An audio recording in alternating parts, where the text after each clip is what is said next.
Bonjour à tous, bienvenue dans ce flash d'information. Usage des faux diplômes par certains fonctionnaires au concours administratif de la douane. Le sujet a fait l'objet d'échanges entre la ministre de la fonction publique et le directeur général de la douane, des douanes. Il en ressort que 87 faux diplômes ont été épinglés par l'administration douanière. On voit cela avec Didier Nguessan. En 2022, 48 cas de fraude sur les diplômes ont été épinglés au concours de contrôleurs de douane et 11 cas chez les inspecteurs des douanes. L'année d'avant, 28 faux diplômés ont été démasqués par l'administration douanière, soit un total de 87 faux diplômes. L'affaire est devant le Conseil de discipline des douanes. En attendant l'issue, la ministre de la fonction publique et de la modernisation de l'administration, Anne-Désirée Ouloto, reçoit le directeur général des douanes, le général Dapierre Alphonse. Lorsque des infractions comme celle-là, des fautes comme celle-là sont constatées, parce que c'est une faute du fonctionnaire, mais derrière, il y a une infraction. Nous devions, du haut de notre responsabilité, premièrement, de saisir le conseil de discipline, c'est ce que nous avons fait, et de tenir le procureur de la République informé, parce qu'il s'agit là de faux et usage de faux en écriture publique.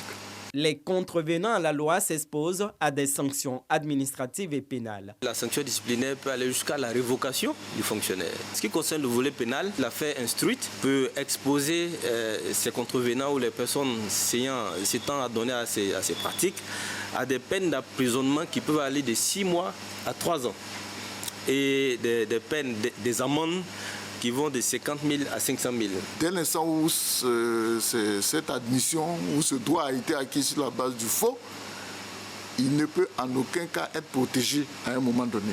Dans la dynamique de l'assainissement des concours de la fonction publique, la ministre Anne-Désirée Ouloto met un point d'honneur sur l'éthique et la probité, aussi bien des candidats que de l'administration publique. Je ne saurais accepter qu'un groupuscule vienne ternir l'image de notre administration après ce magnifique travail d'ensemble qui a été fait par l'ensemble des membres du gouvernement. Donc je voudrais féliciter M. le directeur général des douanes et lancer un appel à toutes les organisations de l'administration publique qui organisent des concours pour entrer à la fonction publique en demandant la vigilance, l'extrême vigilance. À tout moment, on peut faire des contrôles. Et les diplômes doivent désormais être systématiquement authentifiés. Et nous attendons beaucoup d'humilité de la part de ceux qui sont dans cette situation, afin de nous démontrer qu'ils sont capables de changement.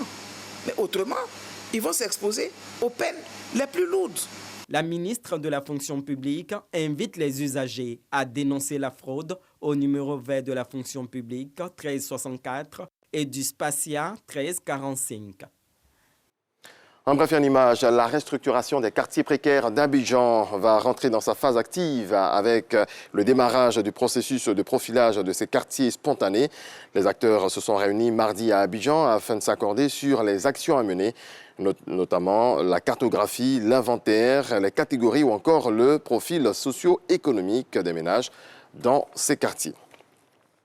Je vous amène faire connaissance avec l'Institut de formation Amadou Gon Coulibaly, créé le 8 juillet 2021. Elle est à sa 3e promotion de formation. Chaque année, l'Institut forme près de 60 auditeurs, des jeunes futurs leaders engagés en politique.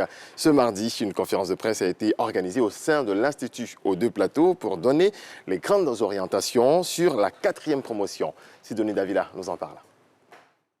Bintou Diarra fait partie de la 3e promotion de la formation Amadou Gon Coulibaly, où elle occupe également le poste de déléguée.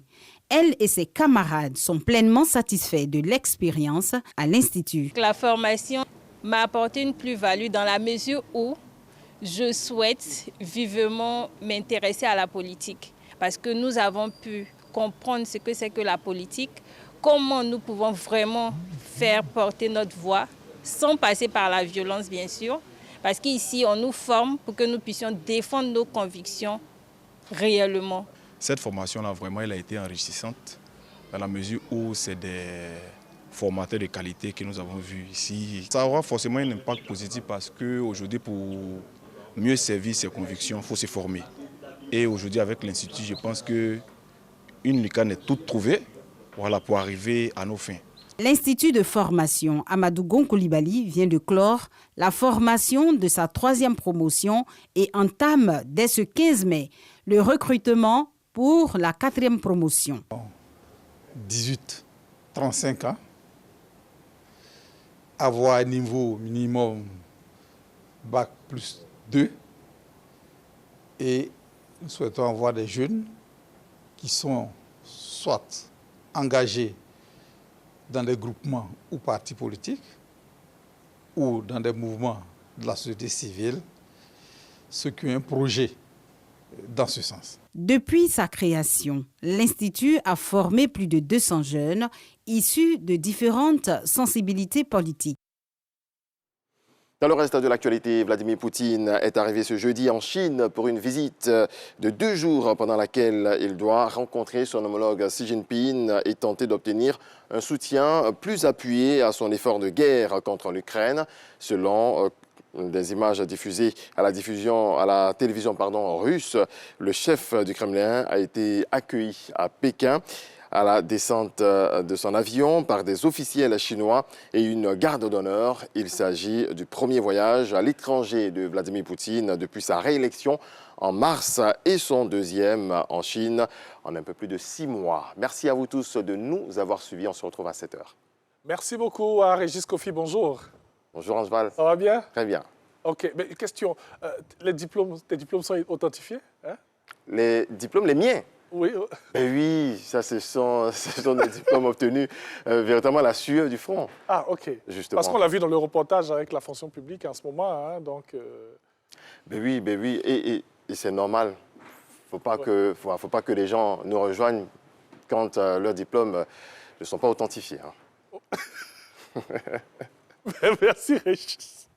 À tout à l'heure.